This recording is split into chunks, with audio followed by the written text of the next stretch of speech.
Subscribe to Color Frames.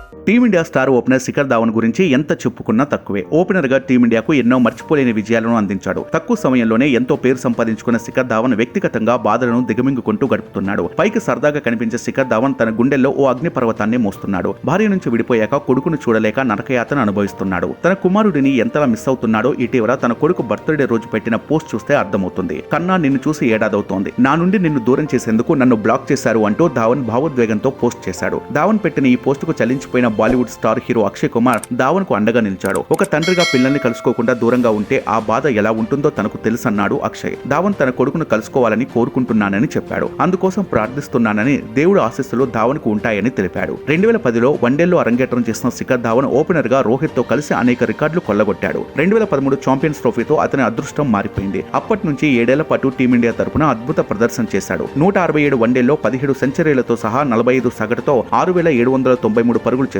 34 టెస్టుల్లో 2,315 పరుగులు, 7 సెంచరీలు చేశాడు. 68 టీ20 మ్యాచ్లు ఆడిన శిఖర్ ధావన్ 1800 పరుగులు చేశాడు. శిఖర్ 2018లో టీమిండియా తరపున చివరి టెస్ట్, 2021లో చివరి టీ20, 2022లో చివరి వన్డే ఆడాడు. ఇక 2013 ఛాంపియన్స్ ట్రోఫీ, 2015, 2019 ప్రపంచ కప్లలో ధావన్ పరుగుల వరద పారించాడు. 2019 ప్రపంచ కప్ తర్వాత టీమిండియా మేనేజ్మెంట్ యువ ఆటగాళ్లకు ఛాన్స్ ఇచ్చే క్రమంలో ధావన్ పక్కన పెట్టాల్సి వచ్చింది. ప్రస్తుతం శిఖర్ IPL మాత్రమే రాణిస్తున్నాడు. ఈ వీడియో మీకు నచ్చినట్లయితే ప్లీజ్ లైక్ చేయండి, షేర్ చేయండి, కామెంట్ చేయండి.